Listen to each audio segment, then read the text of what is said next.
Olá a todos, sejam bem-vindos a mais um episódio do podcast Tudo em Jogo. O meu nome é André Caixinha, estou aqui com o Eliezer Carvalho mais uma semana. Nesta semana de Carnaval, como é que te sentes?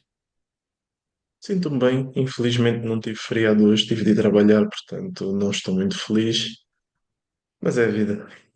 É a vida, não é? Ok, vamos falar também aqui mais à frente sobre o Carnaval, mas para já vamos passar então aqui aos nossos temas. No episódio de hoje, os temas principais, portanto, vamos discutir aqui quem é que é o principal candidato ao título, Benfica ou Sporting, e eventualmente se Porto se pode meter na luta ou não, mas principalmente aqui estes dois rivais lisboetas. E no tema quente também do desporto, discutimos aqui o final de carreira de uma lenda do basquetebol e falamos um bocadinho sobre gestão de carreira e sobre como as equipas e os jogadores gerem estes temas. Estamos a gravar isto terça-feira à noite, depois do jogo Real Madrid-Atlético, terminou 2-1 aqui para o Real Madrid. Sei que o tema que nos traz hoje tem aqui a ver com esta equipa madrilenha. O que é que tens para apresentar? Bem, quase que pareceu combinado, não é? Quase que pareceu combinado. O objetivo aqui era trazer a questão do Rodrigo. Porquê é que eu quis trazer o Rodrigo? O Rodrigo, esta época, tem tido uma época um bocado atribulada aqui com a chegada do Mbappé e tem sido muito interessante como é que têm sido as dinâmicas de adaptação dele aqui no ataque do Real Madrid. O Rodrigo é um jogador extremamente superlativo, com uma qualidade técnica muito evoluída, e eu arriscaria dizer que é talvez o jogador mais completo em termos futebolísticos, como jogador de futebol do ataque do Real Madrid. Não que é o melhor jogador, mas o mais completo, se podemos Claro. assim dizer. O Rodrigo teve uma sequência, se calhar, a melhor da carreira dele, talvez arrisco dizer, entre meados de dezembro e final de janeiro, não é? Durante um mês e meio, em que ele teve uma sequência de 11 jogos em que marcou 10 golos e fez 4 assistências. O Rodrigo, apesar de ter tido essa muito boa fase, depois acabou por ter aqui uma regressão à média com o regresso do Vinícius e pronto, ele acabou por ter voltar aos seus números a ser um bocado mais comedidos. Ele não é um jogador com muito golo, também não é um jogador com muitas assistências. Ele tem uma média no Real Madrid, e estes dados são simplesmente em termos de clubes, de 42 jogos por época, em média, e apenas 11 golos e 8 assistências. Ou seja, não é um jogador muito decisivo no último terço, tanto como o último passo ou a marcar. Mas é um jogador com uma qualidade muito alta, não é? E eu queria levantar aqui uma questão da possibilidade de como é que será que é a carreira aqui do Rodrigo, e levar-nos aqui a pensar, e é interessante que ele até agora acaba por fazer o primeiro golo no jogo de hoje contra o Atlético de Madrid, e queria levantar-te aqui a questão do que é que tu achavas que podia ser um bom destino, e se tu achas que o Rodrigo podia ser a figura principal numa equipa com aspirações gigantes aqui na Europa. Certo. Então, aqui a questão principal trata-se do facto do Rodrigo ir jogar à esquerda, isto é sabido, toda a gente sabe isso, e ele aqui no Real Madrid acaba por encontrar a figura do Vinícius. Curiosamente, o Real Madrid tem aqui algumas figuras que preferem jogar à esquerda, não só o Vinícius e o Rodrigo, e também o próprio Mbappé. No início da época vimos muito a descair para a esquerda, e daí Exatamente. que o Rodrigo não esteja 100% à vontade, tal como tu disseste, é um jogador muito completo, consegue jogar à direita, consegue jogar até ao meio e à esquerda, que é onde ele prefere, mas essencialmente joga Uhum. aqui à direita no Real Madrid. Já se falou, e no Brasil muitas vezes isso é tópico, se ele deveria ou não procurar um clube onde ele fosse mais figura. Eu sou honesto, eu gosto de o ver no Real Madrid, e eu acho que apesar dele não ser a figura de proa e o jogador, pelo menos com mais mídia, porque obviamente existem o Vinícius, existe o Mbappé e o próprio Bellingham no ataque do Real Madrid, que muitas vezes acabam por atrair mais atenções. Eu acho que o Rodrigo tem aqui um estatuto de quase figura mitológica, muito adquirido naquela eliminatória contra o City, em que ele marca os gols Sim, decisivos, principalmente na Liga dos Campeões, não é? principalmente na Liga dos Campeões, exato como aquele jogador joker, numa fase em que ele até muitas vezes vinha aqui do banco. Uhum. Eu acho que ele consegue ser titular em 99,9% das equipas, e obviamente falando aqui também das equipas de topo europeu, mas eu não gostava que ele saísse, ou pelo menos eu, se estivesse no lugar dele, não saía. Há casos, por exemplo, de jogadores como o Neymar, que acaba por sair do Barcelona, e o Neymar é um jogador de outra prateleira, não é? Obviamente, Sim, claro. mas acaba por, ao nível coletivo, depois não ter tido tantos títulos. Eu acho que o Rodrigo encontra aqui no Real Madrid um lugar perfeito. E apesar de não ser figura de pro, eu não sairia do Real Madrid. o que é Sim. que tu farias se estivesses no lugar dele? Imagina, se eu estivesse no lugar dele, não sei o que é que eu faria, porque o Real Madrid consegue oferecer um conjunto de competição constante, não só em termos domésticos como em termos europeus, mas obviamente que ele nunca será a principal figura. Mesmo fazendo, se calhar, uma projeção daqui a 5 6 7 8 anos, mesmo com a presença do Endrick, que é uma coisa que é muito interessante, o Endrick, se calhar, não sei se é um jogador com um teto em termos de qualidade técnica e de definição do Rodrigo, mas é claramente o jogador com mais golo. E isso pode lhe Claro, fazer ser mais protagonista do que o Rodrigo, imaginando num cenário em que um trio brasileiro se calhar partilhe o ataque do Real Madrid daqui a 4 5 6 épocas, por exemplo. claro. A questão aqui do Rodrigo que eu acho que é muito interessante é eu não sei o quão bom seria para o Rodrigo sair, porque eu não sei se o Rodrigo conseguiria ser a figura principal, não é o cara, se podemos assim dizer, numa equipa principal a termos europeus. Eu acho que a maior virtude do Rodrigo é a capacidade dele de melhorar os outros e não é e de conseguir ser maleável e adaptar-se ao sistema, melhorando os outros e evoluindo-se ele próprio também. Se todas as expectativas caírem sobre ele, eu não sei se ele conseguiria, mas eu acho que ele tem todas as valências técnicas e táticas, não é? Porque eu acho que é um jogador muito inteligente, principalmente em termos táticos, para poder sobressair nesse aspecto. E só para aqui para terminar, só te fazer uma pergunta muito rápida. Se- Juntando aqui todos estes atributos do Rodrigo, tu achas que o Rodrigo podia ser o jogador que substituísse o Neymar na seleção brasileira no futuro em termos táticos, como aquele joker que pode jogar em todos os lados e aquele número 10 que também consegue recuar para vir buscar jogo e definir ali o último passe e também desequilibrar linhas através do drible e até remates de fora da área, que ele é muito forte, não é? Que ele tem assim um bocado, principalmente os remates dele em jeito com os dois pés meio a Coutinho, não é? Tu achas que ele conseguia fazer essa substituição aqui do Neymar, que pronto, já sabemos que está com uma idade um bocado mais avançada?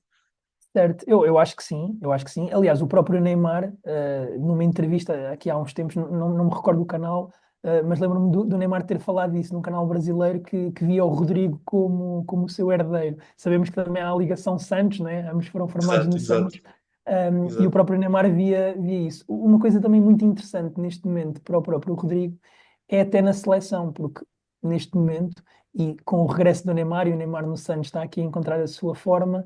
Há Vinícius para a esquerda, há Neymar que pode jogar no meio, o Rafinha também está numa fase estratosférica no Barcelona, portanto, Exato, também não sei exato, se o Rodrigo neste momento seria propriamente titular.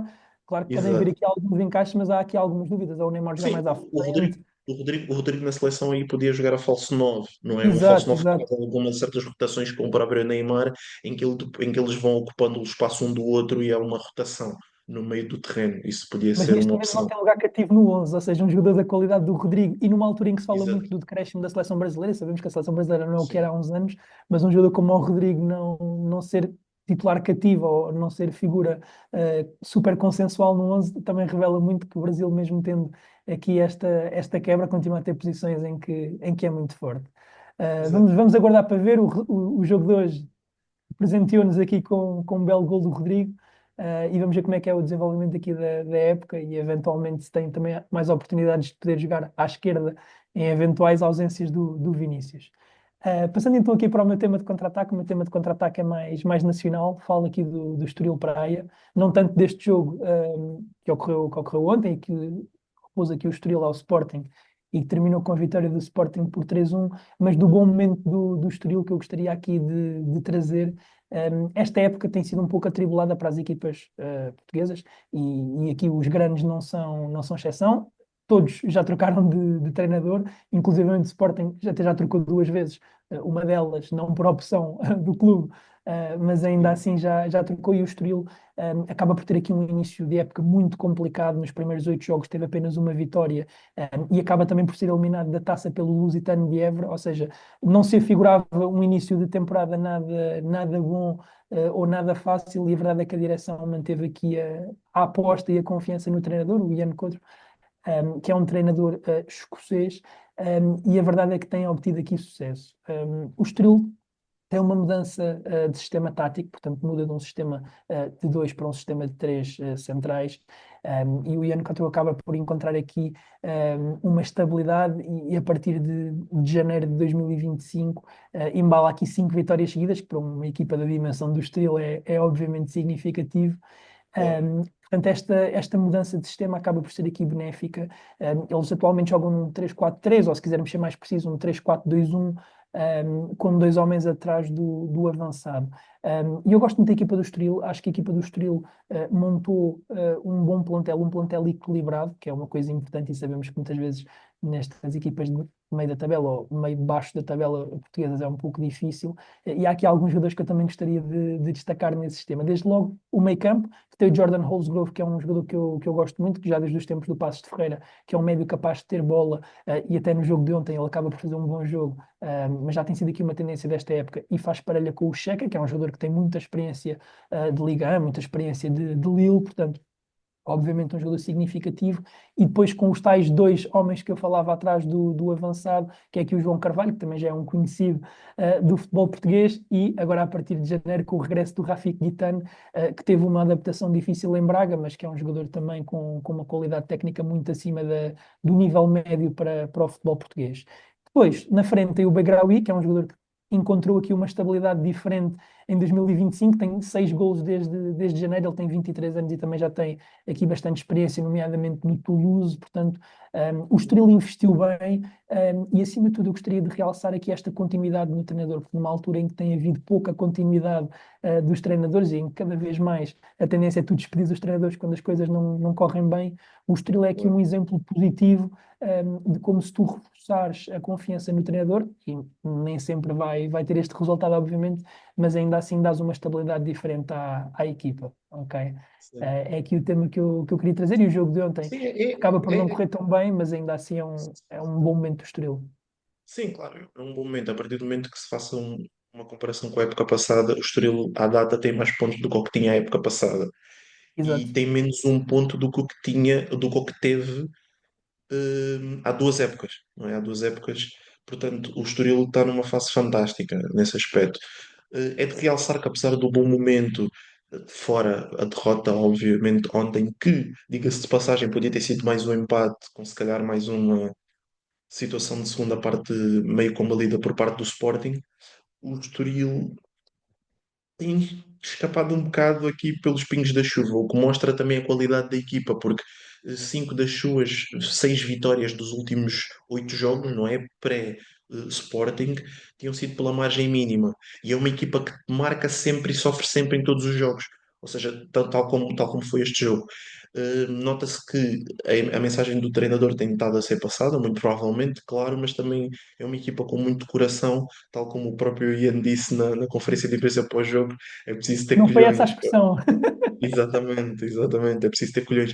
Ou seja, é uma equipa que acredita em si própria e nunca baixa os braços e vai sempre para cima do adversário. Portanto, a ver, vamos, seria muito interessante eles, se calhar, conseguirem estar num lugar para ir para a Europa e vamos ver como é que eles acabam aqui esta época. Continuando ainda aqui em Portugal, passamos então para o nosso tema quente. O nosso tema de hoje fala aqui um bocadinho sobre as possibilidades de campeonato de Benfica e de Sporting. O Porto poderá também entrar aqui na conversa, mas a pergunta que eu te faço, e que é o tema central aqui do nosso episódio da parte do futebol, é: Benfica Uhum. ou Sporting, neste momento, quem é o principal candidato a título? Bem, de acordo com o que nós temos, de momento, eu acho que a questão tem de ser respondida de uma maneira que é depende. Ou seja, se for de acordo, porque acho que há 3 fatores que têm de ser avaliados, que são os calendários, não é? As ausências, ou seja, as lesões, e em termos futebolísticos. Nesses 3 aspectos, eu acho que cada aspecto depende para um lado. Em termos de calendário, muito rapidamente falando, eu acho que o calendário do Benfica é mais difícil do que o do Sporting.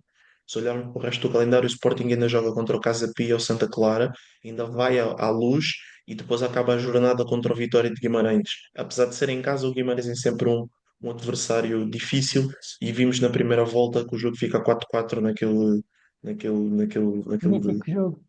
Exatamente, exatamente. E o Sporting ainda está na Taça de Portugal, portanto ainda deverá ter alguns jogos a meio da semana.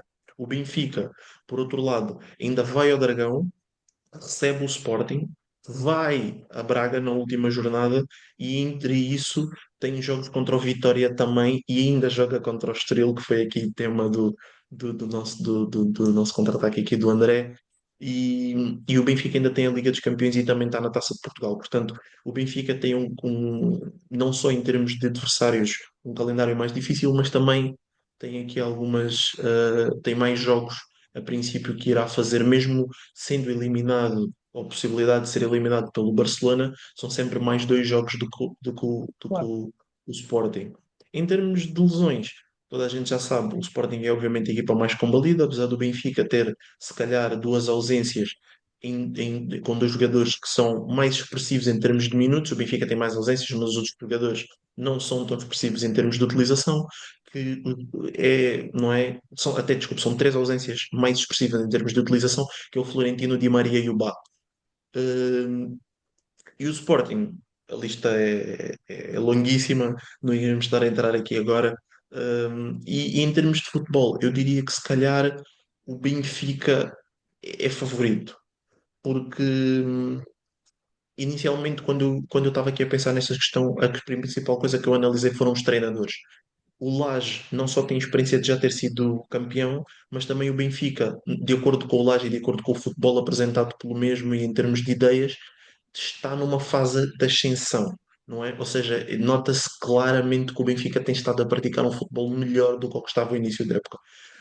Comparativamente, o Sporting é aquilo que nós já falámos no episódio passado, que foi o teu tema de contra-ataque, que é que é a má fase do Sporting e a falta de dedo do Rui Borges, portanto não vou entrar muito no mérito, mas o Sporting parece ter muito menos, a passar muito menos sensações e estar numa fase se calhar um bocado mais fraca.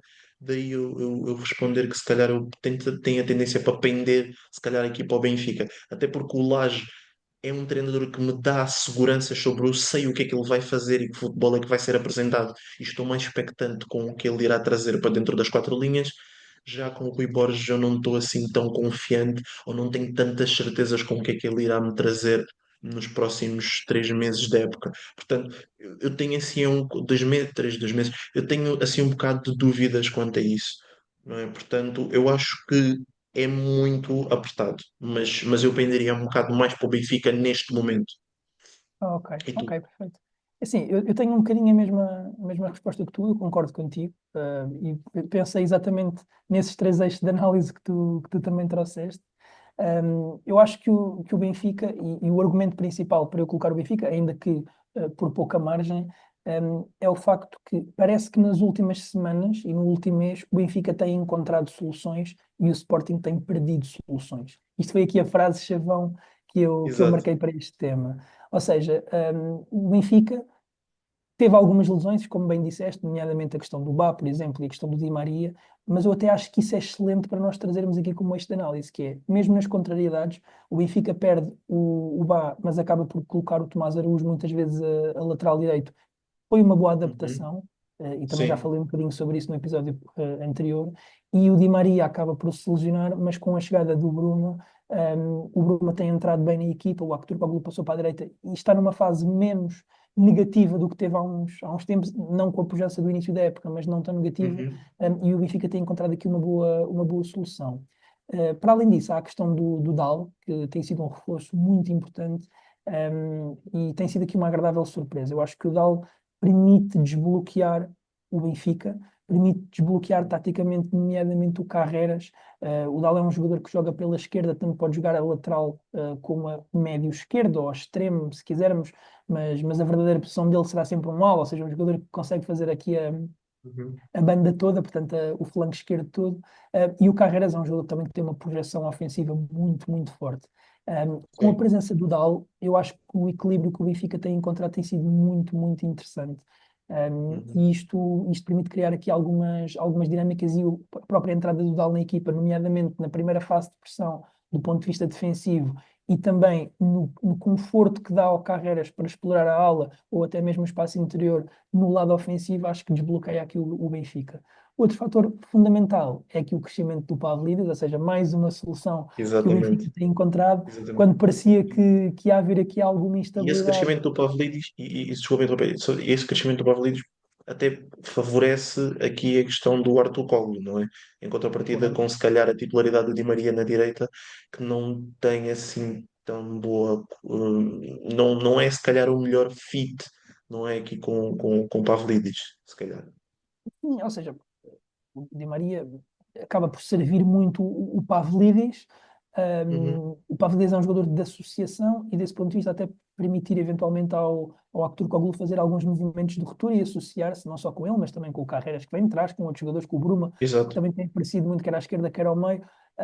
O Pavlidis tem desbloqueado aqui um bocadinho esta situação. Mas lá está, o Pavlidis foi mais uma solução que o Benfica encontrou, porque há um Uhum. mês e meio, 2 meses, e aquele jogo com o Barcelona foi aqui um bocadinho o desbloquear desta boa forma do Pavlidis. Era dúvida e agora já não é. O Benfica parecia que ia entrar aqui num momento de crise depois desse jogo contra o Barcelona, porque tem aqui a reviravolta pesada nos últimos minutos, e depois o jogo seguinte perde com o Casa Pia 3-1, num momento em que parecia que o Benfica poderia vir por aí abaixo. E eventualmente hipotecar aqui um bocadinho as chances de título, e desde essa fase o Benfica tem encontrado aqui alguma solidez, tem 7 vitórias nos últimos 8 jogos, sendo que o empate, na verdade, até portanto, é o jogo que permite a mesma passagem na Liga dos Uhum. Campeões, portanto, acaba por ser aqui um empate com sabor a vitória, se quisermos, portanto, o Benfica está aqui Exatamente. numa boa fase. Eu acho que o Sporting, ou seja, o melhor Sporting deste ano continua a ser a melhor equipa deste campeonato, ok? Claro, claro, Nomeadamente claro, aquela primeira fase com o Ruben Amorim. claro. Mas há aqui alguma dúvida para perceber que Sporting é que teremos, ou seja, eu acho que se o Sporting conseguir encontrar a melhor forma, e obviamente vai ter aqui algumas recuperações, o Pote é um pouco incerto quando é que voltará, Uhum. mas quando conseguir também encontrar aqui alguns regressos, e o departamento médico tem tido muito trabalho para os lados de Alvalade, mas quando Pois. encontrar aqui estes regressos talvez consiga melhorar, mas existem dúvidas. Eu acho que o Sporting neste momento é uma equipa com mais dúvidas do que o Benfica. Sim, claro, o Sporting é muito mais dúvidas. A questão do Sporting, a meu ver, apesar e se calhar falando contra o argumento, contra o meu próprio argumento, contra a questão aqui do Rui Borges e das suas próprias sensações táticas e de futebol, se o Sporting voltar a ter três ou quatro nomes sonantes aqui do 11 principal de volta, eu acredito que o Sporting facilmente pode passar a ser favorito. Também um bocado por causa, anexando aqui a questão da análise ao calendário de ambas as equipas. Porque o Sporting, e fazendo aqui alusão ao último episódio, que foi um fator que nós falámos para os nossos candidatos da Liga dos Campeões, o Sporting tem mais star power, se podemos assim dizer, do que o Benfica, talvez em determinadas posições no 11 inteiro. Tem mais jogadores que podem mudar o jogo. E tem, Nem muito bem um quinto terço. e se fizermos uma junção dos dois melhores 11 das duas equipas, se calhar o Sporting tem os melhores jogadores desse melhor 11, não é? Talvez, não é? Poderia-se dizer que o melhor jogador das duas equipas, se calhar o Gyökeres, por exemplo. Claro, e o Pote e E o o Trincão, que segundo são melhor, e o jogadores, segundo melhor provavelmente é o Yulman. Ou seja, talvez. exatamente, ou seja, o Sporting, se calhar, se fizéssemos um top 5 se calhar tem três ou quatro jogadores desse calibre. Mas pronto, o futebol não vive apenas de individualidades e todos nós sabemos disso. Mas sim, ou seja, o Sporting depois pode sempre esconder-se um bocado dentro dessa capacidade individual desses jogadores que poderão sempre voltar, não é? E depois também, claro, ignorando determinadas questões de como é que voltam. Porque não é só voltar, depois é ganhar toda a questão de ritmo. E outra questão também é, eu acho que com o passar dos meses, também quero acreditar, obviamente, porque o treinador aqui, o Borges, foi contratado por algum motivo. Eu acredito que com o aumento dos treinos e aumento de tempo e aqui com os jogadores, a mensagem será passada de melhor maneira e o Sporting haverá de apresentar um melhor futebol com o passar do tempo, creio. Eu acho que o Sporting, e concordo quando dizes que o Sporting tem mais star power e se calhar tem mais jogadores que podem mudar o jogo, e o trio da frente do Sporting, por exemplo, o Pote, Trincão e Gyökeres são jogadores com muitas contribuições para golos e assistências. Mas ao mesmo tempo eu acho que o Sporting é uma equipa que tem mais lacunas, também no próprio 11. E para além disso, é uma equipa, como eu já falei, foi montada para jogar num sistema e agora está a jogar noutro, e é um sim, plantel mais curto, mesmo excluindo lesões, é um plantel mais curto do que o do Benfica. Portanto, vamos ver também como é que isso acontece, mesmo com alguns regressos. E o Sporting não vai ter os regressos todos, porque há jogadores que estão claro, fora para a época, mas ainda assim, mesmo com alguns regressos, há essas dúvidas. E a outra questão, lá está, é que Sporting é que vamos ter, nomeadamente pela questão dos treinos aquisitivos, porque o Sporting saindo aqui das competições europeias, eu acho que não é só uma questão de se esperar que cresça, mas também de se exigir que se cresça, porque neste momento sim, claramente, acaba de já não haver claramente, desculpas, voltando aqui a alguns jogadores. claro. O Yulman, por exemplo, é uma questão também de quando é que volta. Era suposto, ou falava-se que poderia voltar para este jogo e a verdade é que não volta. Uhum, sim, Com estes treinos aquisitivos, perceber que Sporting é que teremos e que sim, crescimento é que eventualmente também poderemos ter. A pergunta que sim. eu também te fazia aqui, e agora falando um bocadinho extra, Benfica Sporting, é que papel é que poderá ter ainda o Porto nesta luta ao título? Achas que ainda poderá ter aqui uma palavra a dizer ou já descartas completamente o Porto desta luta? Eu vou ser sincero, eu descarto o Porto. Eu acho que o Porto já não compete exatamente para o título, mas eu acho que o Porto tem sempre alguma coisa a dizer no sentido de que o Benfica ainda tem de ir ao Dragão, não é? Uhum. Portanto, o Porto ainda pode servir aqui quase como uma pedra no sapato do próprio Benfica e acabar por dificultar as suas aspirações ao título. Quanto à questão, e depois também outra vertente possível, eu acho que o Porto pode servir de distração a um possível segundo lugar. Se o Claro. Porto entrar numa muito boa fase e tiver uma sequência de resultados positivos e alguém escorregar, é sempre aquela conversa. Eu que estou em segundo, tenho de me preocupar quem está à minha frente e quem está atrás de mim. E isso acaba, se calhar, por poder afetar aqui um bocado a questão do, do possível campeão. Mas fora isso, eu acho que o Porto não compete de forma direta à possibilidade de levantar o troféu. Eu concordo. Apesar de serem 6 pontos, para o Benfica virtualmente são 3, mas com o jogo em atraso poderão ser 6. Ou seja, Exato. matematicamente é perfeitamente possível, obviamente. Sim, O claro, problema é que claro. nós temos visto o Porto a jogar e temos visto que o Porto tem muitas Exato, sim. limitações no plantel, ou seja, não é um super Sim, Porto, sim. ainda que eu acho que os rivais vão perder pontos, mas a dúvida que eu também gostaria de te colocar, uma questão para ti é, tu achas que este campeonato e agora voltando aqui mais à questão, centrando no Benfica e no Sporting, vai ser um campeonato à la ano de Jesus, em que ambas embalam e tem uma grande sequência de vitórias até ao final do campeonato? Ou achas que vamos continuar a ver muita instabilidade, muitos pontos perdidos em situações teoricamente acessíveis? Tu achas que vai ser um campeonato em que agora os dois embalam e marcado por muitas vitórias, ou sempre aqui com algumas escorregadelas de ambos? Eu acho que se eu fosse a fazer uma previsão dessas, eu diria que vai haver mais um bocado de escorregadelas ao início, não é? Ao início. Eu agora, assim, de momento não tenho de cor. Quantas jornadas é que faltam? Eu Faltam também não sei, mas eu oito? diria umas 10? Eu diria um pouco mais, talvez. Eu também não sei exatamente quando, mas 10? diria umas 13 talvez. Ok. Eu diria que se calhar, se eu pudesse dizer, eu diria que se calhar 9 talvez. Entre 9 a um talvez. terço dessas jornadas que faltam, se calhar ainda poderá haver aqui algumas escorregadelas por parte de ambas as equipas. Também, prontos, porque o Benfica tem tido jogos a meio da semana, tem de fazer aqui uma gestão e rotação de plantel, mas ao mesmo tempo não pode deixar o Sporting escapar.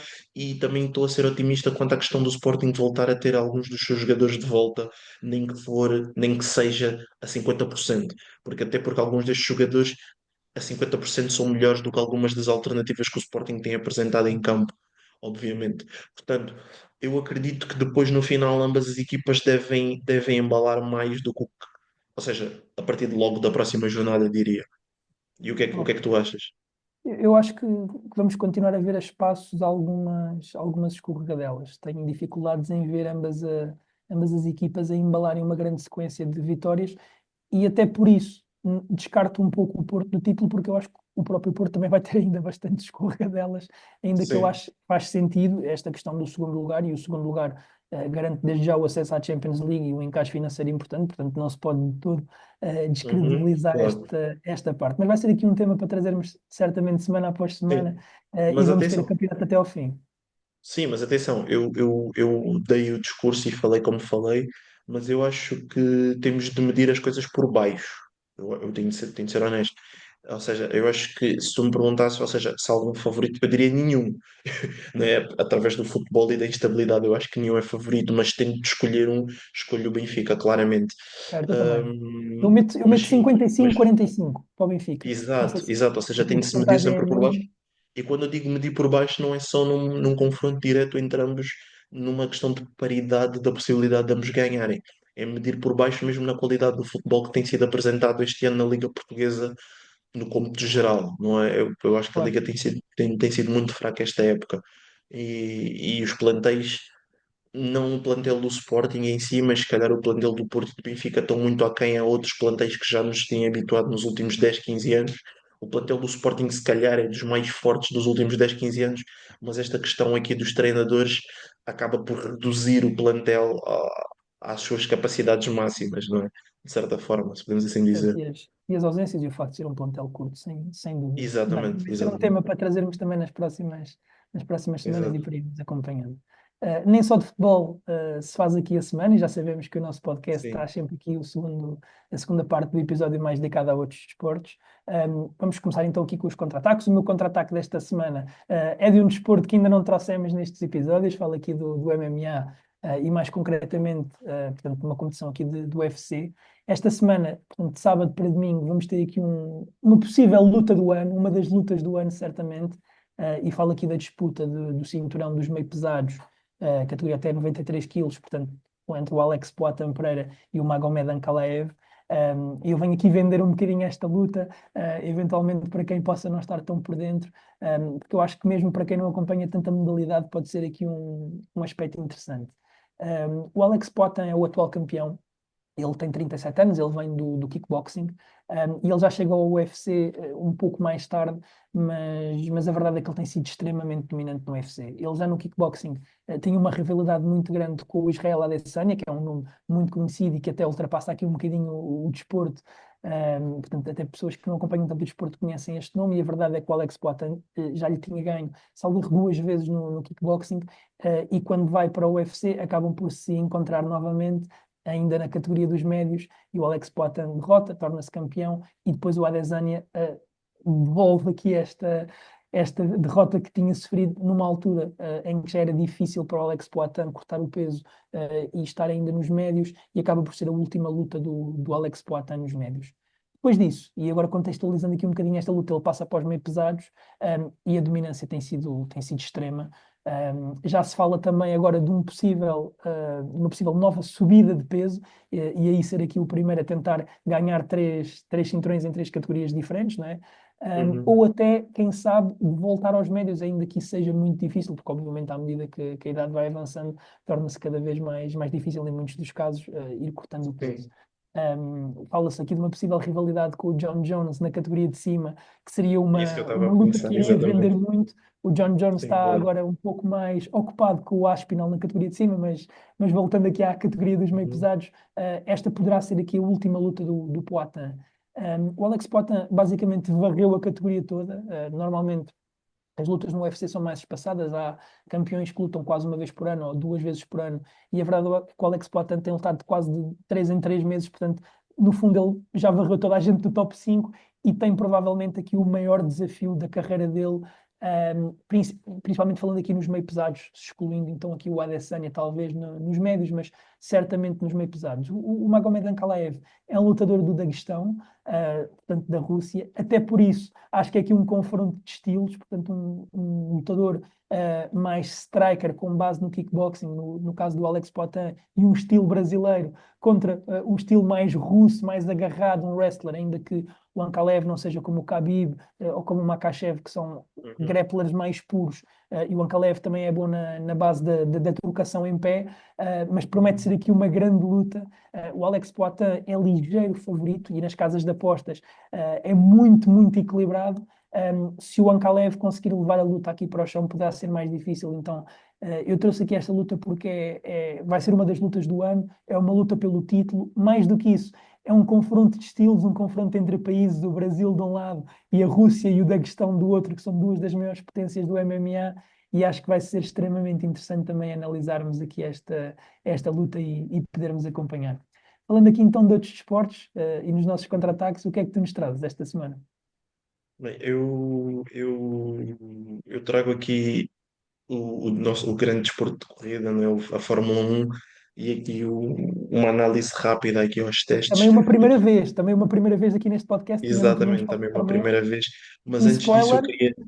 vai ser o tema da próxima semana. Só aqui um spoilerzinho. Exato, exato, exato, exato. Então, como vai ser tema da próxima semana, queria só falar aqui sobre a questão dos testes e as primeiras impressões que os mesmos deixaram.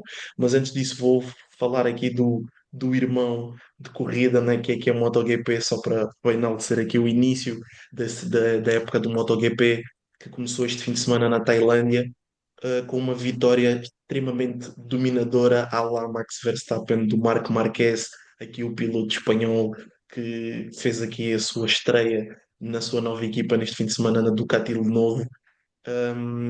O Marco Marquez que ganhou tudo, não é? Ou seja, fez pole position, fez aqui, se podemos dizer, eu ia dizer um hat-trick, mas podemos chamar se calhar um póquer, em que ele faz a pole position, faz a slap na corrida e ganha a sprint, não é? O pódio em todas as competições, tanto nas qualificações quanto no sprint e na corrida, foi exatamente o mesmo. O Marco Marquez foi seguido do seu irmão mais novo, Alex Marquez, e do Francesco Bagnaia, que ficou em terceiro lugar. Hum, mas pronto, era só aqui para falar aqui rápido aqui do MotoGP e também deixar aqui o extra assim que o nosso Miguel Oliveira ficou em 14º lugar, conseguiu ganhar aqui 2 pontinhos, que ao contrário da Fórmula 1, para quem não esteja habituado, o MotoGP tem pontos até o 15º lugar, não é só como a Fórmula 1 que tem só até o 10º. Portanto, mas se calhar vamos falar aqui outras vezes do MotoGP, podemos trazer aqui mais vezes, mas vamos focar-nos aqui agora no meu contra-ataque, que é a questão dos testes, que, tenho de ser honesto, é mais drama do que outra coisa, não é? Aqui os testes da Fórmula 1 são coisas muito difíceis de se fazer uma certa análise, até porque ninguém sabe exatamente que programas é que as equipas estão aqui a testar. E é mais por uma questão aqui de narrativas dos próprios nós para nós fãs, que é muito bom e é muito positivo. Dá para levantar aqui algumas coisas, e fazer-nos sonhar um bocado e ficar ainda mais em êxtase após, não é, a secura de meses sem ver os carros em pista. Hum, Há aqui alguns fun facts que eu queria dizer, se calhar aqui sobre os testes, que são interessantes. Eu não sei se tu sabias, André, mas tu sabias que todas as equipas têm um grupo responsável cujo trabalho é tentar descobrir o que é que as outras equipas estão a fazer em termos de programas para poderem saber o que. Espiões, eu não me importava de ser contratado para isso. Exatamente, é que literalmente as equipas têm um grupo que é exatamente serve só para serem espiões. E depois também há aqui outras coisas que são muito interessantes que têm de se levantar, que é a questão dos programas que são corridos por parte das equipas, não é? Por exemplo, no segundo dia podemos ver que o Carlos Sainz faz o melhor tempo em termos de velocidade. Isso não quer de todo dizer que a Williams é o melhor carro ou alguma coisa do género.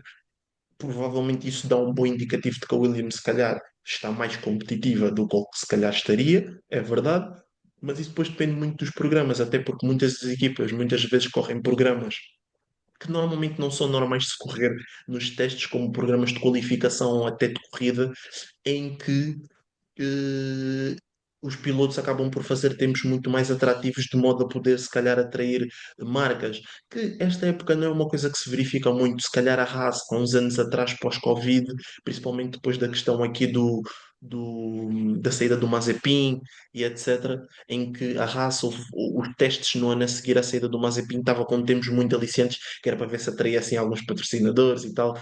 Esta época não sei se é necessário, todas as equipas estão minimamente estabelecidas e agora também com a questão do cap, que foi introduzido pela nova direção aqui responsável pela FAA, não é? A direção americana, isso também acaba por cortar essa tendência das próprias equipas. Claro que temos de levantar aqui algumas questões, se formos a fazer uma análise a fundo, podemos, se calhar, observar que a melhor equipa em termos de desempenho é a McLaren, não é? A segunda melhor equipa, de acordo com as análises, passa muito pela Mercedes e a Ferrari. É difícil saber qual das duas está mais rápida e a Red Bull está claramente em quarto lugar, atrás destas três. A ver, vamos se isso vai se verificar ou não aqui para a próxima, ahm, para a próxima corrida, não é? Que vai ser da Austrália, o que depois acaba por ser interessante, ou seja, os testes estão aqui no Bahrein e depois eles só vão correr no Bahrein, se eu não estou em erro, em 2 meses.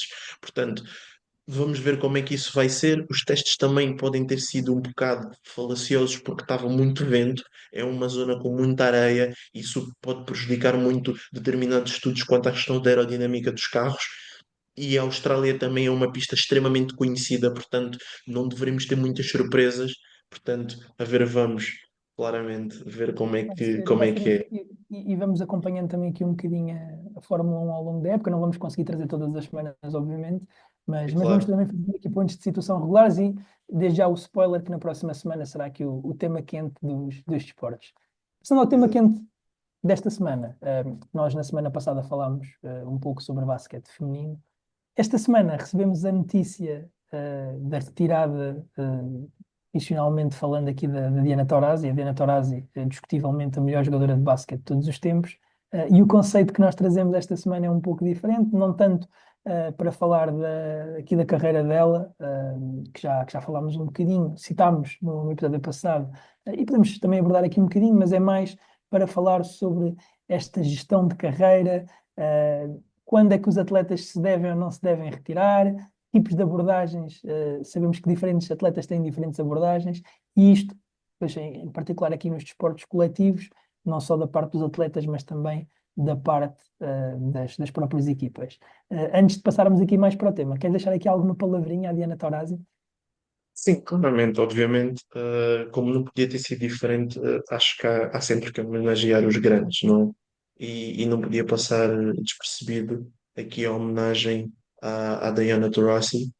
Hum, como tu disseste, e certamente é a melhor jogadora de todos os tempos de WNBA e talvez do basquetebol feminino em termos históricos. A Diana Taurasi, não é? Aqui foi apelidada como White Mamba pelo próprio Kobe Bryant, não é? Que basicamente passo aqui a citar todos os seus feitos, só para termos aqui uma noção da dimensão aqui da carreira dela, ou seja, ela foi campeã 3 vezes na WNBA, não é? Foi Finals MVP, ou seja, foi 2 vezes, foi MVP uma vez em 2009. Foi 10 vezes WNBA All-Star, foi 10 vezes First Team All WNBA, foi 3 vezes campeão do mundo e 6 vezes campeão olímpica, detendo o recorde de atleta de basquetebol com mais medalhas de ouro olímpicas, masculino ou feminino. É líder de pontos da WNBA na casa dos 2 dígitos, ou seja, ela está com 10 mil pontos, é a única atleta com isso. A distância dela para o segundo lugar é a mesma que do segundo para o 30º, portanto, só para vermos aqui o impacto. Foi 3 vezes campeã da NCAA, não é? E aqui volto a fazer aqui uma pequena adenda do episódio passado, em que quando estávamos a falar das jogadoras da WNBA, eu falei que não tinha a certeza se eram 3 ou 4 épocas que as mesmas têm de fazer. São 4 épocas, ou seja, as jogadoras americanas têm de ficar 4 anos no college antes de poderem entrar na WNBA. Eu tinha a dúvida se eram 4 ou 3, não é? Ou seja, são os 4 anos completos e ela foi campeã 3 vezes. Depois de terem sido eliminadas no seu ano de freshman, e ela, na conferência de imprensa pós-derrota, dizer que jamais a equipa dela perderia um campeonato do NCAA enquanto ela vestisse as camisolas do clube, e assim foi. Ela ganhou os 3 campeonatos a seguir. Portanto, ou seja, aqui a alcunha do White Mamba a fazer sentido, obviamente. Obviamente, é uma jogadora que se calhar estendeu a carreira. Mais do que o que devia, se calhar, ou seja, nos últimos anos já estava um bocado irreconhecível, apesar dela ter feito uma transição demasiado smooth aqui para os 3 pontos. Pode-se dizer, se calhar, que ela foi a primeira jogadora da WNBA a ter assim um basquete à la Curry, com um número excessivo de triplos, não é que depois acabamos por ver estamos a ver atualmente com a Caitlin Clark e vimos há uns anos atrás com a Sabrina Ionescu, e isso acabou por possibilitar a extensão da carreira dela. Mas a Diana, diz-me tu, André, o que é que tu achas? Eu sou da opinião que se calhar ela estendeu aqui um bocado mais a carreira do que o que deveria. Depois acabou por ser um bocado irreconhecível e em determinados momentos já não era, se calhar até uma mais-valia em campo, e levantou até muitas controvérsias no ano passado nos Jogos de Paris pela convocatória dela, apesar dos muitos poucos minutos que ela estava a ter durante a época e a pouca qualidade basquetebolística que estava a apresentar por questões físicas. O que é que tu achas que tu concordas que ela deve ter sido convocada, que os jogadores devam ser prestados a esse respeito enquanto eles quiserem estar ativos, ou se os mesmos devem sair no auge, ou as equipas até devem forçar ou incentivar os jogadores a saírem enquanto eles ainda estão no auge, antes de serem um menos um, entre aspas, não é? Certo. Então, e agora é o momento em que deixamos a conversa só da Diana Taurasi e alargamos aqui o Sim, espectro, partindo exato. sempre, obviamente, aqui deste início. Eu acho que depende. Eu acho que depende um pouco, não só de atleta para atleta, de organização para organização, mas até da cultura de cada desporto, e da maneira Exato. como cada liga, vê. Nós sabemos que, por exemplo, a NBA é uma liga muito mais virada para os atletas do que uma própria NFL, por exemplo, comparando, e estamos só a falar dentro dos Estados Unidos. Já nem vou ao Sim, futebol, que é totalmente diferente. Na NBA, WNBA não tanto, mas também, ou seja, o basquetebol, por ser um desporto com menos pessoas e são apenas cinco em campo, e em que há aqui uma maior preponderância de um elemento que faça realmente a diferença, muitas vezes vemos esta valorização, e é quase as chaves são tuas, portanto, fecha a porta quando quiseres, exato. mas estás à vontade que estás em casa. Depois aqui, a questão se a pessoa estende ou não estende mais do que deveria, mas também há muitas vezes uma questão da própria saúde. Por exemplo, falando do basquete, temos o exemplo do Nowitzki, que já disse várias vezes que se fosse hoje em dia portanto, teria-se retirado aqui um pouco mais cedo, porque hoje em dia nem consegue brincar com os filhos, porque esticou a carreira Exato. mais do que devia.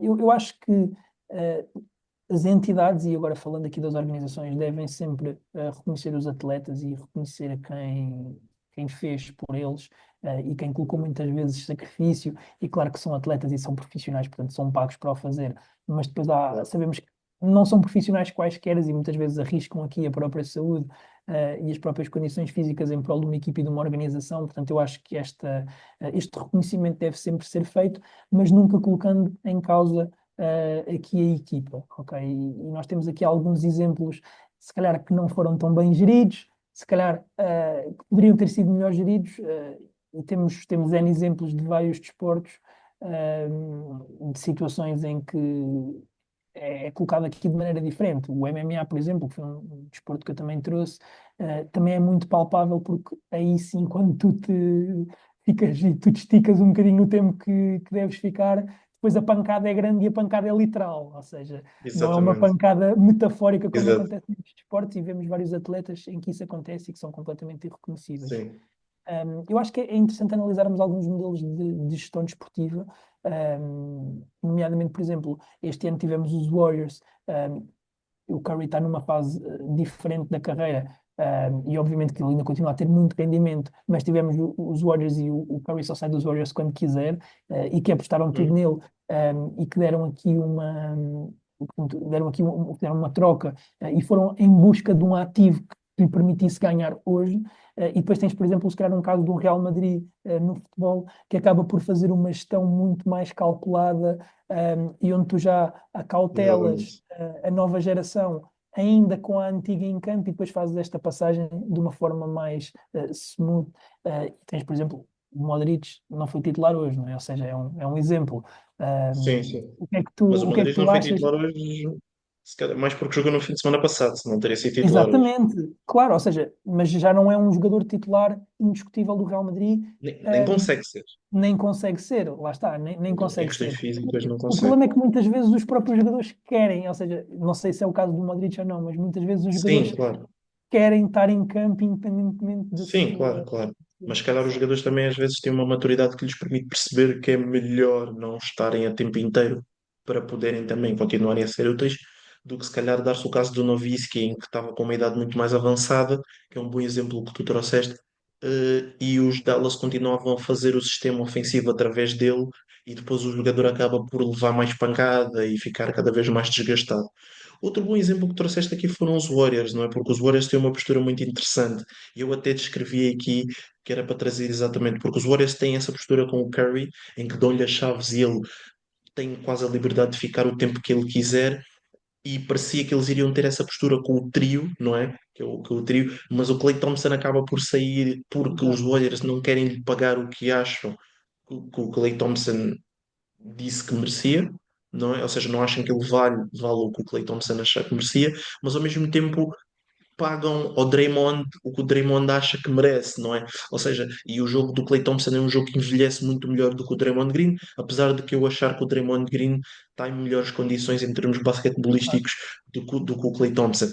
Mas é interessante, ou seja, como o mesmo franchise pode ter duas posturas diferentes, hum, aqui, não é? E Com depois diferentes também, atletas. também e, sim, e isso varia muito. E depois tu tens as equipas que se agarram às suas estrelas e mantêm-se com as estrelas até elas envelhecerem e prezam muito o respeito por isso. Como, por exemplo, os Lakers, não é? Fizeram com o Kobe, fizeram com o próprio Magic, depois de ele ter sido diagnosticado com o vírus do HIV, não é? Em que tiveram manter e ele depois ainda volta em 96 e faz ainda alguns jogos para tentar voltar aqui ao ritmo, ou seja, depois da reforma em 92, depois dos Jogos Olímpicos, 92, 93. Portanto, ou seja, há algumas equipas que se calhar até pode-se dizer que se exagera na questão da prevalência das estrelas do que propriamente outras, não é? Ou, por exemplo, o próprio Barcelona, que também tem uma postura, não é, com a cultura catalã, etc., com os seus jogadores, em que os mesmos ficam lá até uma idade muito avançada e depois há uma dificuldade de passar assim a tocha, não é? E nota-se isso o Barcelona, com o Piqué, com o próprio Sérgio Busquets, E não é? com Ou problemas seja, financeiros. exatamente, exatamente. E depois o Barcelona até, ao contrário, um bocado como os Lakers com o próprio Kobe, é que, ok, nós não só estamos a pagar-te, ou seja, a equipa toma uma postura de pagamento pelo que o jogador já fez, não é? E acaba por pagá-lo muito mais do que ele realmente produz, e isso acaba por dificultar aqui, se calhar, a própria transição da equipa, não é? Sim, eu acho É. que há aqui dois argumentos diferentes. Ou seja, eu acho que, por um lado, a equipa não deve sacrificar-se, ok? Uhum. E, em primeiro lugar, é um desporto coletivo, portanto, em primeiro lugar, tem sempre que vir a equipa. Mas, em segundo lugar, e até falando aqui, se calhar mais no caso da NBA, em que os jogadores têm muito poder e muito poder também para onde vão, principalmente falando aqui da free agency, tu tens bons exemplos, ou seja, os Lakers, que é um exemplo que tu deste, os Lakers são uma equipa para a qual os jogadores gostam de ir, não só porque, obviamente, é um mercado gigantesco, mas porque já existe esta cultura de tratar bem os jogadores, de reconhecer os jogadores. Um jogador que Exatamente. vai para os Lakers sabe, e tem exemplos que são palpáveis, que não serão descartados. Mesmo envelhecendo. O Sim, LeBron, por exemplo, também é um jogador que nunca vai, e obviamente o LeBron é um jogador estratosférico, e sim, ultrapassa claro. aqui qualquer análise, mas o LeBron também nunca será descartado. O LeBron, se tiver 58 anos e quiser continuar a jogar nos Lakers, É quase que dá a verdade, sensação é que vai verdade. É. continuar. Sim, Portanto, claro. depende sempre aqui um bocadinho disso, mas nunca colocando em causa Sim, o futuro da equipa na minha visão. Mas agora sim. falando aqui do ponto de vista do atleta, queria também colocar-te a questão que é, se tu fosses atleta profissional, como é que tu gerias aqui esta questão da reforma? Irias querer sair em altas, à la Michael Jordan, ou irias querer, se calhar, ter um número de longevidade um bocadinho maior e eventualmente até atingir aqui, se calhar, recordes de presenças, ou de gols, ou de pontos, whatever, mas calhar as pessoas veriam o Eliezer não com um rendimento tão forte. Eu aqui até se calhar vou respondendo à tua pergunta. Eu acho que não seria muito diferente da forma como eu vivo o desporto e como eu gosto de desporto. Eu acho que a minha postura não seria muito diferente, por exemplo, da do Nadal, Ok, no sentido de que eu acho que eu teria muitas dificuldades em despedir-me da coisa que eu gosto mais de fazer. E eu consigo perceber muitas vezes essa postura dos atletas, não é? Ou seja, porque muitos deles fazem isto desde pequenos, é a única coisa que sabem fazer a sério e têm a chance, não é? A oportunidade de trabalhar com os seus sonhos, não é? E aceitar a realidade de que o sonho acabou, não é? Porque o tempo é a única coisa que não para, ele avança e acabou. E, e por um ponto final pode ser muito duro, não só em termos psicológicos, como mesmo, não é? Pronto, Estou psicológicos, né? colocado. Ou E seja, até interferir em outras fases da vida. E tu falaste do Nadal, e acho que um excelente exemplo quando falamos aqui da gestão de carreira, e foi logo o primeiro exemplo que me veio à cabeça quando começámos a pensar em falar sobre este tema, é o Tom Brady, né? O Tom Brady é um sim. exemplo muito palpável de uma pessoa que claramente não consegue. Uhum, E até hoje se nota que ele não consegue largar o desporto. Se ele pudesse, exato, ele estava lá dentro. E isso até colocou em causa ali algumas questões da vida pessoal dele, exato. que tiveram, nomeadamente, a questão aqui do casamento, e isso é certo sabido, não é tema aqui Sim, para este podcast, mas exato, era assim. claro. Mas acho que o Tom Brady não sei se é assim tão bom exemplo, porque eu acho que pode-se fazer o argumento que se o Tom Brady não tivesse tido os problemas pessoais, se calhar ele tinha estendido mais a carreira Claro, do que óbvio, estendeu. mas mesmo assim Portanto, estendeu muito, exato, exato. e com um rendimento alto, claro. Exato. E é muito interessante porque depois também estava aqui a pensar nisto quando falámos sobre abordar este tema. E há aqui um conjunto de jogadores que, por exemplo, estão a jogar atualmente, atletas que estão atualmente ainda nos seus desportos, que podiam se reformar à vontade, que eu acho que a continuidade nos seus desportos não irá mudar em nada a ideia que nós temos deles, como também se calhar até poderá piorar. E eu queria trazer aqui Ok, alguns nomes ok, para ver se tu boa, boa, boa. concordas. Exato, boa, Eu adoro, acho que, adoro. por exemplo, o Aaron Rodgers, por exemplo. Sem dúvida, sem dúvida. O Aaron Rodgers é um jogador que ele podia se reformar amanhã, ou seja, e fala-se da possibilidade dele se reformar, não é? Sim, fala-se O disso. próprio, o próprio jogador que, quando falámos, discutimos que foi o que motivou mais este tema, que é o próprio Travis Kelce, que já anunciou que vai jogar para a próxima época. É um jogador que eu acho que mesmo que ele ganhe um ring o próximo ano, não vai mudar em nada a ideia que nós temos dele e não vai pôr mais alto ou mais baixo em termos de grandiosidade, não é? Que é aquela coisa que estavas a falar sobre, quando me fizeste a pergunta, se eu estenderia a carreira até por questões individuais. Ou seja, há sim alguns jogadores, e eu tenho dois nomes que eu diria que se calhar são os mais chocantes, que para mim não fazem sentido ainda estarem a jogar hoje em dia, que são Cristiano Ronaldo e o Messi. Epá, eu isso não sei se concordo. Isso não sei se concordo, porque acho que o meu coração vai se partir quando os dois se reformarem. Sim, claro, claro. Eu não estava a pensar num ponto de vista pessoal, estava a pensar só num ponto de vista, ou seja, eles estarem a jogar não adiciona mais nada na carreira deles, eles estão a jogar só mesmo por puro prazer ou O lazer Ronaldo ou tem a pelos coisa dos motivos. 1000 gols, né? Que ele quer atingir esses 1000 gols. Exato, sim, claro, sim. Mas vou ser sincero, eu acho que a ideia, mesmo que o Ronaldo chegue aos 1000 golos, claro que para ele pessoalmente é o que interessa, não é? Ou seja, a perspectiva dele próprio para com ele próprio é um objetivo que ele quer atingir e está tudo certo, mas para nós adeptos acho que não muda em nada. A nossa ideia do Certo, Ronaldo não vai ficar maior ou mais pequena caso ele chegue ou não chegue aos 1000 golos, por exemplo. certo. Bem, este episódio, eu nem me vou alongar neste tema, porque isto estava todo um episódio, este tema Ronaldo e Exatamente, Messi. exatamente, Este tema Ronaldo e Messi, bem, exatamente, perfeito. Ah, lá está, nem só de desporto se faz a nossa exatamente. vida, E há vamos outros, começar e há outros. a outros. Só assim muito rápido, podíamos falar também do Hamilton, o Lewis Hamilton, o Alonso, o próprio Tiger Woods, não é? Que são atletas que são se calhar dos melhores dos seus desportos que ainda estão, não é? O próprio Kevin De Bruyne, o Ilkay Gundogan, e que são jogadores que podiam se formar nos seus clubes, não é? Falando aqui mais para os desportos coletivos, e não irão fazê-lo, o que se calhar pode ser um bocado triste, não é? Não é? Porque a ideia de pensar que se calhar com o Salah não se vai reformar no Liverpool é estranho. Exato, sim, sim. Pois há muitas vezes essas passagens, Exato, Iniesta, Xavi, não acabarem exato, nos etc. clubes, às vezes Exatamente. é um pouco triste. Bem, nem só de desporto se faz aqui a nossa vida, vamos passar então para o segmento do Fora de Jogo. Se calhar vou começar eu. Esta semana de Carnaval, uh, sabemos que, infelizmente, e já disseste no início do episódio, não conseguiste ir curtir o carnaval e tiveste a trabalhar. No entanto, eu preparei aqui uma lista, e quero ver se tu concordas comigo ou não, de Hum. atletas que eu levaria comigo para curtir o carnaval, ok? Portanto, eu Mas pensei, isto, se eu fosse para o mas isto, Carnaval, mas quem é isto é que um diz? draft? É Não um é um draft? draft, não é um draft, é o meu grupo. Eu fiz o meu grupo e quero que tu me dês a opinião. Ah, E depois, eventualmente, se ok. quiseres acompanhar, se quiseres adicionar alguém ou excluir alguém, mas eu acho A que o meu primeira grupo pick, a primeira pick do draft é óbvio. é óbvio, mas eu já lá vou, eu já lá vou. Se quiseres depois adicionar alguém ou tirar, mas eu acho que eu fiz aqui a melhor equipa de sempre. Então, em primeiro lugar, quem é que eu convidaria para ir comigo ao Carnaval? Obviamente, Neymar Júnior, não há outra, Claro. não há outra opção, não é? Adulto Pá, Ney.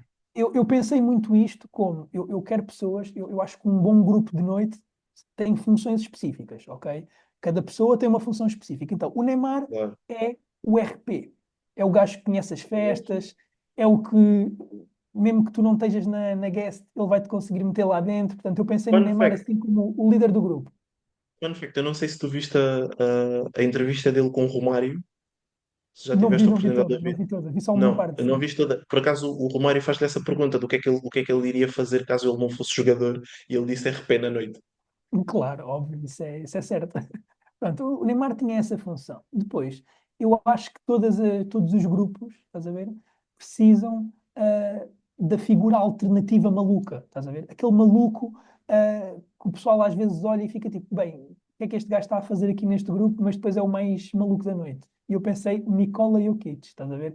Imagina, eu, Neymar, e depois Nikola Jokic com um chapéu de cowboy, tipo a curtir como ele faz nas férias na Sérvia, estás a ver? É. Pá, tá perfeito. Depois, todos os grupos precisam da boa disposição.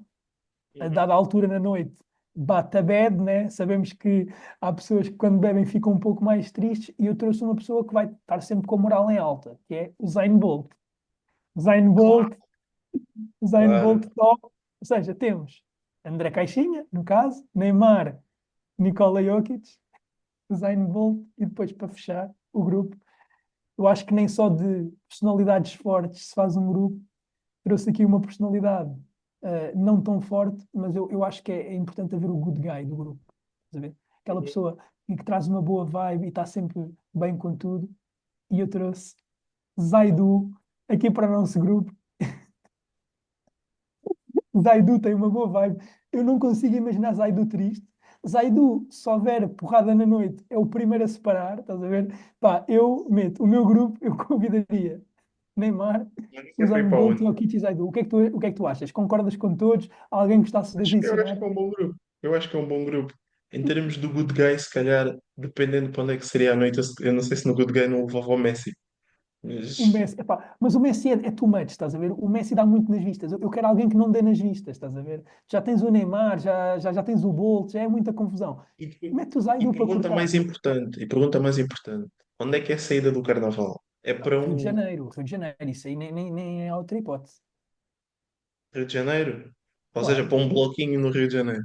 tem que ser, tem que ser. Então, se for para um bloquinho no Rio de Janeiro, eu levava o, o Dennis Rodman. O Dennis, mas lá estamos, o Dennis Rodman é too much, pá. O Dennis Rodman, quem é que tu tiravas? Pá?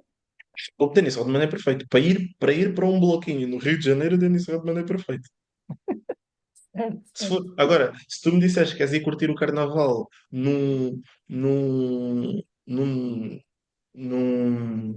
num terraço qualquer, assim, com vista pela cidade, numa festa mais privada, epá, aí não.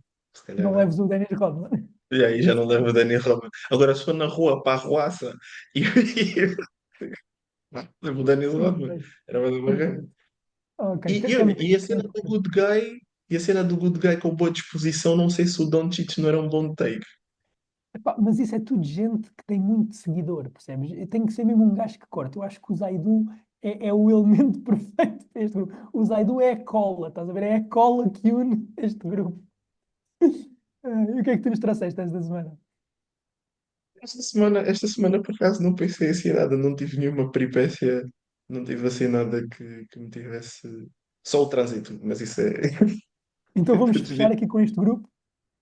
Pois sim, vamos fechar isto. Achas que para o ano conseguimos gravar um episódio especial com eles no Rio de Janeiro, com os convidados especiais? Claro, claro, claro, claro, claro. Right.